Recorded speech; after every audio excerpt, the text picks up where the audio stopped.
दोस्तों, आज का यह कहानी भगवान के प्रति भक्त की आस्था पर लिखी गई है।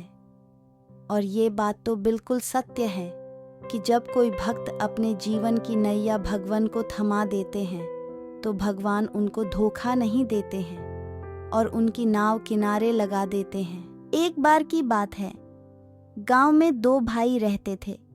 उनके पिता खेती का कारोबार संभालते थे।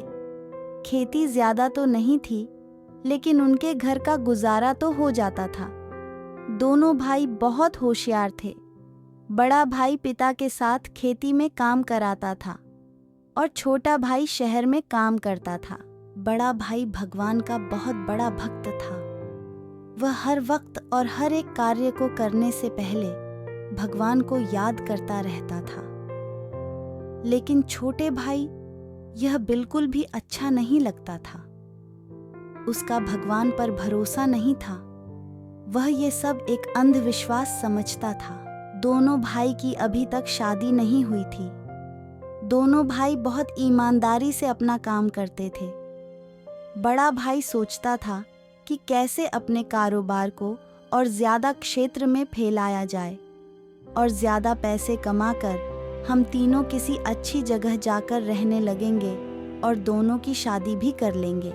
लेकिन इधर छोटा भाई सोचता है कि कुछ भी करके मुझे इतना धन इकट्ठा करना होगा जिसे देखकर कोई भी अपनी लड़की की शादी मुझसे करा दे।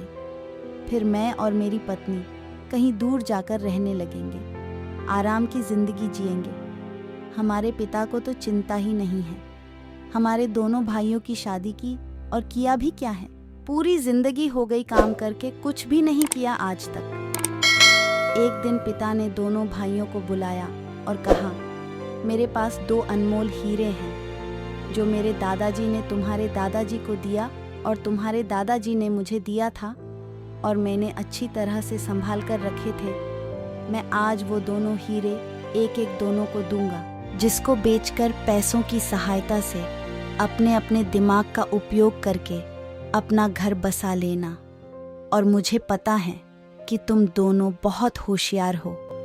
हीरो का सही इस्तेमाल करके जिंदगी में खुशियां भर लेंगे। अब मेरी जिंदगी तो ढलान की ओर चल पड़ी है। मैं इन हीरो का क्या करूंगा? दोनों भाई ने अपने अपने हीरे लेकर सोचने लगे कि किस तरह से हीरे का उपयोग किया जाए। बड़े भाई ने सब अपने भगवान पर छोड़ दिया और बोला, प्रभु आप ही मुझे सद्बुद्धि देना कि मैं किस तरह हीरे को बेचकर अपने खेती के कारोबार को और ज्यादा बढ़ाया जाए। आसपास की सारी बिकाऊ जमीन को खरीदकर जी जान से मेहनत करके बहुत सारे पैसे कमाऊंगा।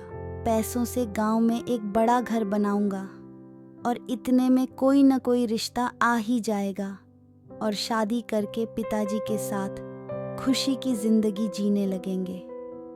और फिर अपना काम शुरू किया और बहुत बड़ी लगन से मेहनत करने लगा।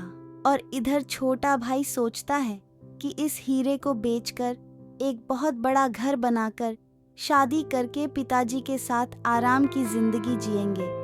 हीरा बहुत महंगा है, काफी पैसे आएंगे, काम भी नहीं करना पड़ेगा। हीरा बेचकर छोटे भाई ने बहुत बड़ा मकान बनाया, जिसमें आधा पैसा खर्च हो गया और आधे पैसे से अपनी शादी करके रहने लगा। धीरे धीरे घर खर्चे में पैसे खत्म होने लगे और घर का बोझ भी बढ़ गया था और 2 बच्चे भी हो गए थे तथा कुछ दिनों में सारे पैसे खर्च हो गए। इधर बड़े भाई ने खेती के कारोबार में बढ़ोतरी करके एक अच्छी लाइन बना ली और बहुत सारे पैसे भी कमाए, मकान भी बनाया और उसी में भगवान का एक मंदिर भी बनवाया और भगवान की कृपा से रिश्ता आने पर शादी भी कर ली तथा अपने पिता के साथ बेहद खुशी की जिंदगी जीने लगा। और इधर छोटा भाई पैसे खत्म होने पर फिर से गांव चला गया और भाई की संपत्ति देखकर हैरान हो गया। तभी उसकी पत्नी ने पूछा, तुम दोनों के पास तो बराबर संपत्ति और एक एक हीरा था, तो फिर बड़े भाई के पास इतनी ज्यादा संपत्ति और खुशी की जिंदगी कैसे? तभी छोटे भाई ने कहा, ये सभी तो बुद्धि और किस्मत की करामात है। वह भगवान पर भरोसा करता था और मैं कैसा नालायक हूँ जो उन्हें एक अंधविश्वास कहता था। इसने अपने बुद्धि से हीरे का सही इस्तेमाल करके ऐशो आराम की जिंदगी जीने लगा, और मैंने हीरे का गलत उपयोग करके आज फिर वहीं खड़ा हूँ जहाँ कुछ समय पहले था। और मेरा भाई कितना आगे बढ़ गया है।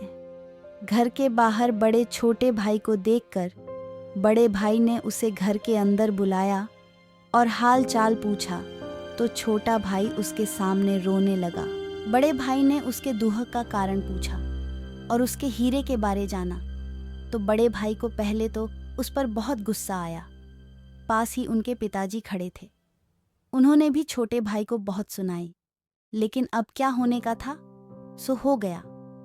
बड़े भाई ने उससे फिर से अपने घर में रख लिया। अब फिर से दोनों भाई मिलाकर कमाने लगे। फिर से वही खुशियां महक गई। दोस्तों, इस कहानी से हमें यह सीख मिलती है, कभी भी अपने परिवार के प्रति ईर्ष्या न करें। अपना परिवार अपना होता है, जिसकी जगह कोई नहीं ले सकता है। हम हर बार सोचते हैं कि मैं अब परेशान हो गया हूँ, तंग आ चुका हूँ, अब मैं आपसे दूर रहना चाहता हूँ। ये सारी बातें गलत हैं। परिवार का साथ कभी भी नहीं छोड़ना चाहिए, और भगवान पर भरोसा करने वाले को भगवान कभी भी गलत रास्ते पर नहीं जाने देते हैं। उनकी अच्छाई और बुराई का जिम्मेदार खुद भगवान होते हैं। दोस्तों, आप सभी वीडियो तो देखते हैं, लेकिन लाइक और सब्सक्राइब नहीं करते। दोस्तों, इस चैनल को लाइक, सब्सक्राइब और शेयर कर दीजिएगा। धन्यवाद।